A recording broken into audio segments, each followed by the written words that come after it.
When writing the alternative hypothesis, one important decision is whether it specifies a direction. This decision determines whether we use a one-tailed test or a two-tailed test, and it affects both the p-value and how we interpret the results. There are two main types of tests. A one-tailed test looks for a difference in a specific direction, while a two-tailed test looks for any difference regardless of direction. Choosing between these two approaches is a key part of setting up a hypothesis test. A one-tailed test is used when we want to know if a parameter is greater than or less than a specific value. In this case, the alternative hypothesis specifies a direction, either greater than or less than. In a one-tailed test, we only look at one side of the sampling distribution. This means that only values in that direction count as evidence against the null hypothesis. For example, suppose a company wants to know whether a new marketing campaign increases average sales. The null hypothesis would say the mean sales stay the same, while the alternative would say the mean sales are greater than before.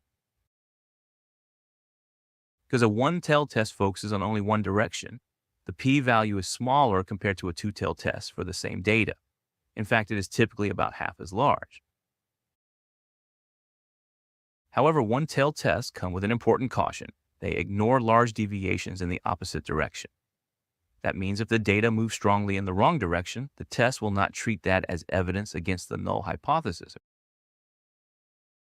Because of this, we should only use a one-tailed test when the opposite direction is irrelevant or impossible.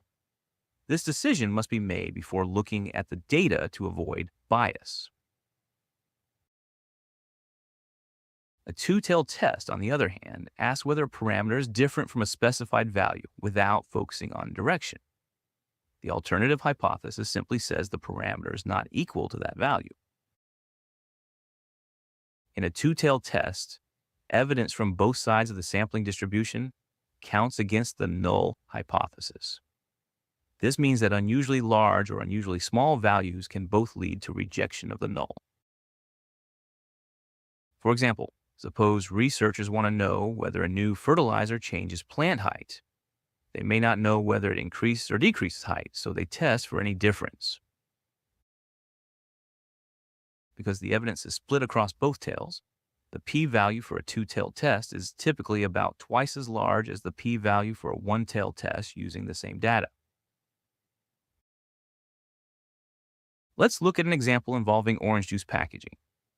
Suppose the labeled volume is 250 milliliters and a sample shows an average of 248.5 milliliters. And